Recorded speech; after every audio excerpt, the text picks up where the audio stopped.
Welcome everyone to my channel BioWorld once again. Now today again with very interesting topic of photosynthesis, that is chemiosmotic hypothesis. Now if you have referred to the previous videos of the light phase of the photosynthesis and how the electron transport chain takes place, and while in the transference of electron transport chain, what are the compounds that are formed, how the reaction takes place.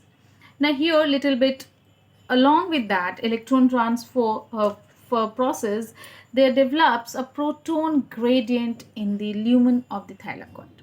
Now remember, the electron transport takes place in the membrane of the thylakoid. This is the lumen of the thylakoid. This is the stroma of the chloroplast. So inside is the lumen, outside is stroma. This is thylakoid membrane. So all the transference of the electron takes place in the membrane of the thylakoid. Now what happened? We know that photosystem 2, when gets excited by the UV rays, they releases electron that gets accepted by the electron acceptor. But the compensation of this electron which get deficit, like after getting excited, when PS2 loses electron, it has to get to the ground state by accepting electron which get released from the photolysis of the water that releases electron and evolves oxygen molecule and also proton. So what happened to this proton? This proton get accepted by the electron acceptor as well. Like plastoquinone is the electron acceptor that do not only accept electron as well as it accept the proton also. That is, proton means here hydrogen. Now they become PQH2, and this hydrogen, it transferred it to the lumen of the thylakoid. And the electron gets to the next electron acceptor, that is cytochrome B6 and cytochrome F.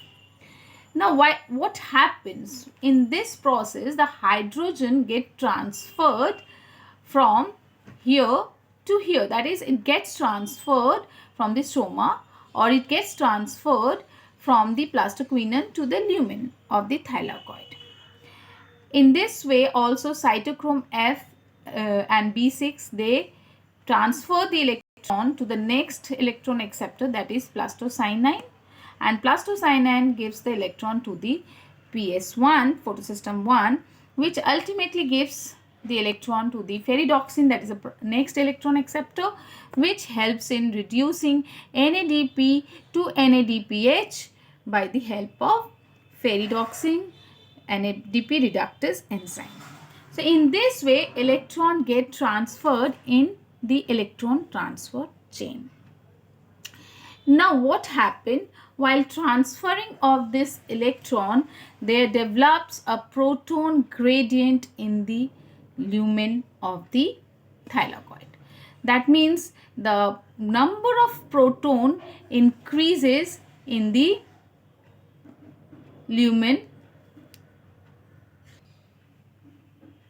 Now development of this proton gradient means that the concentration of the proton is more in the thylakoid lumen than the stroma.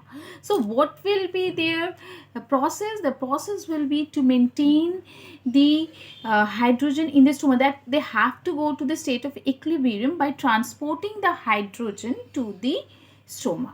But it is not possible via the membrane of the thylakoid.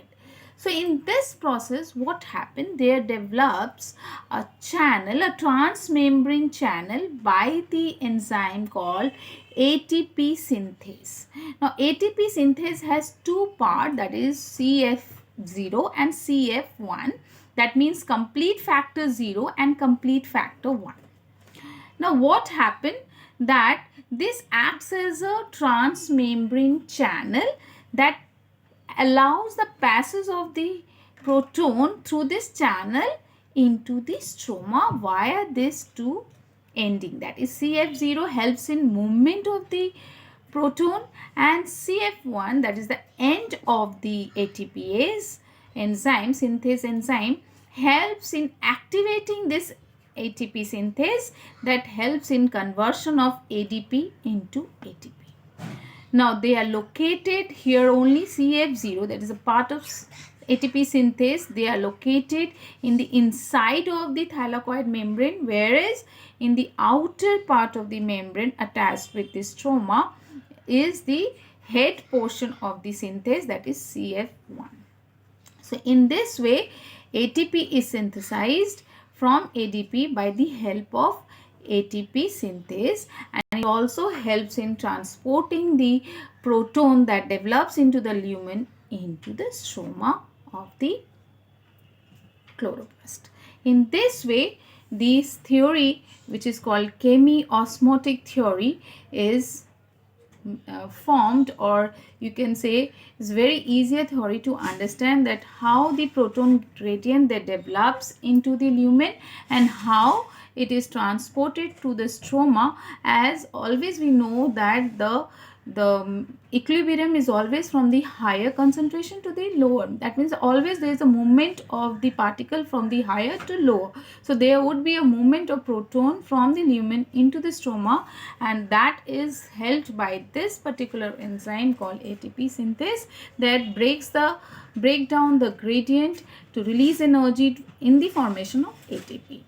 So in this way this theory was made. So hopefully this would be very easy to understand. Please do like and share the video as much as you can and subscribe the channel. Thank you for watching it.